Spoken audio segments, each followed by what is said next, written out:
और एक चीज़ और बताऊं, ट्रेनिंग में एक बारी क्या हुआ, हम हमेशा दुआ करते थे कि हे भगवान बरसात नहीं आती, सारी बरसात आ जाए तो पीटी से बच जाएंगे। तो साला एक दिन भयंकर बरसात आया, हमारा खुशी का ठिकाना नहीं कि इतना भयंकर बरसात आ गया करके। तो उन्होंने बोला कि विसल बजी। हमने कहा विसल बज गई यार, फिर भी साला इतनी खतरनाक बरसात हो रही है ना। तो हम भी चले गए भाई, बोले भीग के तो वैसे हो गए। तो इंस्ट्रक्टर हमको बोला क्या हुआ, तो बोल तो कुछ भी, कोई कुछ बोले तो कुछ नहीं। बोला बरसात। बोला युद्ध होगा तो क्या बरसात के कारण युद्ध रुक जाएगा? उसी बरसात में उसने कराया, ये लगा लो। अब वो बरसात रुकने का नाम नहीं, हमारे पास जूते नहीं दूसरे। अब हम ईश्वर से दुआ कर रहे हैं, हे भगवान बरसात रुक जाए, क्योंकि हमारे पास तो 4-5 जोड़ी जूते हैं ना, हमारा शौक सूख पा रहे हैं ना जूते हमारे सूख रहे हैं। अब हमारे को उन्हीं गीले जूतों में दौड़ना पड़ रहा है, उन्हीं सॉक्सों में दौड़ना पड़ रहा है। तो एक दिन मैं हो गया परेशान बहुत ही ज्यादा।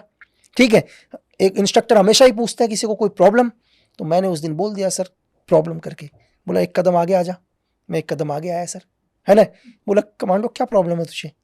मैंने कहा सर मेरे एक्चुअली अगर आप भी 6-7 दिन कंटिन्यू गीले जूते या गीले सॉक्स पहनोगे तो आपके पैर बिल्कुल खत्म हो जाएंगे नीचे से, है ना।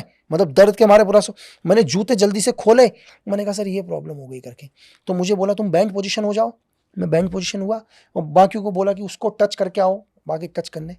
तो जो हमारा जो उस्ताद था मेरा, वो उस्ताद हमेशा गोल्फ की स्टिक रखता था, और उसने जो गोल्फ की स्टिक से मारा मेरे, मैं 5 चक्कर लगा के आया और कम से कम 1.5 महीने तक मैं उल्टा नहीं सोया हूँ सर।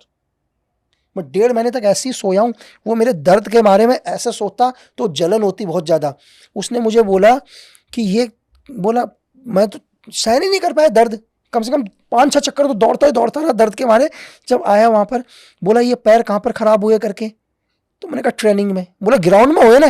बोला ग्राउंड की जो भी चीज़ होती है वो ग्राउंड में ही सही हो जाती है, उसको डॉक्टर को नहीं दिखाते।